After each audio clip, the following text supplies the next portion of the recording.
I do my best to keep my videos positive, to provide you with all of the good and useful information that I've learned on my journey. Today, however, that positivity is taking the form of some hard-learned truths that I've discovered on my journey and that I want to pass on to you. I want to rip that plaster off now so that you have a clearer and more honest idea of what you're really getting yourself into as you try to become a writer. So today I want to tell you 8 things that you might not be ready to hear as you try to become a writer, but that I wish I had been told before I started my journey. Strap in for some tough love. This first truth may seem relatively obvious, especially if, like me, you're coming from a background of no writing experience or training. But simply, your idea is better than how good you are as a writer. What I mean is, your idea for a story is probably quite good. Good enough to inspire you to become an author at least, but the hard truth is that your ability as a writer probably isn't good enough to do it justice. This will be part of the reason why you struggle to write, to expand that idea or to plan a story around it. It's because, right now, you're not a very good writer, and why should you be? You're not trained or experienced, but many of us have the secret hope that there's a secret Hemingway or Austen waiting to burst out of us to turn the idea into a bestseller. The truth is, there isn't. This is a journey that requires effort and learning. Thinking of a good idea is not the same as writing it. The other smaller truth here is that your ideas might not be as good as you think either. You're going to have to build on them and help them grow too. Another obvious one from the outside, but something that most fledgling writers like myself prefer to deny, that the main thing stopping you from writing is you. There is a very low chance that your laptop is refusing to write your book, or that your notebook is secretly erasing your plans at night. The truth is that you're the problem. You are the only factor in stopping this book being written. You can blame your circumstances too if you want, but some of the most successful books in history were the ones written under duress and infinitely worse circumstances than what you're most likely dealing with. The truth is you're making excuses, lack the motivation or the passion to write, or are simply avoiding the typewriter because you know you're not actually good at writing. I bet you spend more time thinking about writing than actually writing.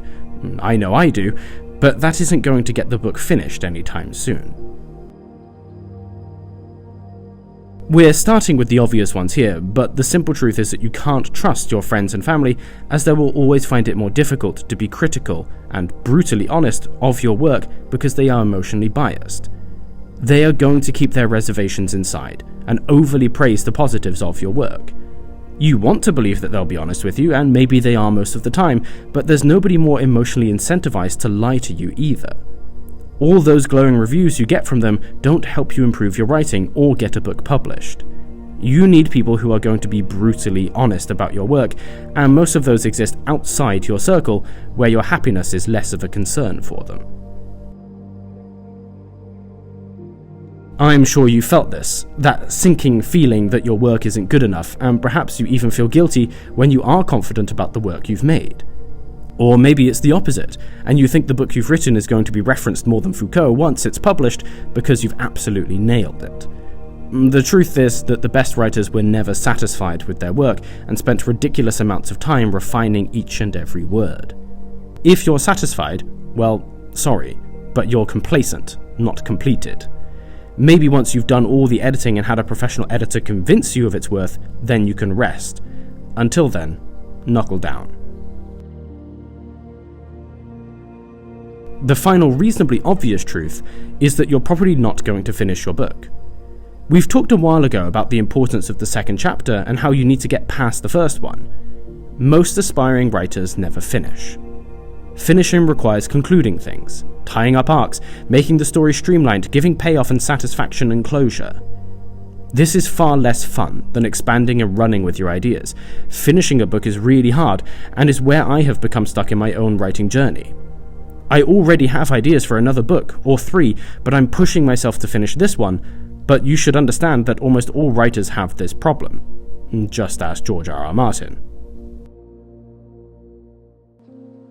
If you do manage to finish, then be prepared to edit. From what I've researched, this is where most books die. Editing isn't fun. It isn't interesting and is very hard to do correctly. You get the sunken cost fallacy, where you've invested so much time into creating the book that the idea of going through it again with the potential of ripping it up and starting again will push you into complacency. The brutal truth is that if you can't edit, then you're not a very good author. If you can't go through your own work and critically evaluate it, or even stomach the honest critique of others, then it speaks to your deeper insecurity as a writer, and therefore the honest truth that you're not up to snuff yet. This is something that I am still contending with, and I'm trying to find solutions that I will share with you in the future. Oh boy, I can feel a Hollywood writing room practically spitting at me. This was something that I was quite guilty of though, so I've learned from experience. Your theme is not that important. It simply isn't. It may be important to you as an individual or the echo chamber around you, but the thing that makes a story compelling and memorable are the characters. It's that simple. You can have a theme. You almost should have one as a binding agent, but projecting this is secondary. You are almost certainly not a revolutionary or reactionary whose book is going to change the world. So why invest so much energy into satisfying that part of your ego? Characters are what bring us back to stories, and they are what allow the themes to permeate. Make great characters, and then have a look at your theme. The sad reality of writing that you almost certainly don't want to face is that most people don't get published. The book you're writing now has the probability that it will just be another collection of megabytes on Google Drive that you'll look at with regret in a few years. You may not like that, but that's the truth. The publishing industry is ruthless, and most of us aren't good enough to get there. However, this book that you're writing now is improving you. It's making you a better writer, and it's making your next attempt more likely to be successful. The odds are never in your favor, but that doesn't mean what you're writing now isn't helping. Let's end with some positivity, because negativity and resentment are frankly quite boring. You have written more in your time as a junior writer than most people in the world will ever write of their own stories. And you're closer to being published than if you'd written nothing at all. What you're doing is an expression of your culture and of art. You are contributing to your culture even if it is difficult. More than that, the journey that you've started on is helping you to become a stronger person. You're learning more about who you are, and this journey is starting to define what things are important to you as you develop as a writer. Those are all wonderful things that the 8 hard truths can't take away from you. In folktales, when the hero prepares to kill the dragon, they enter that journey knowing that failure is almost a certainty.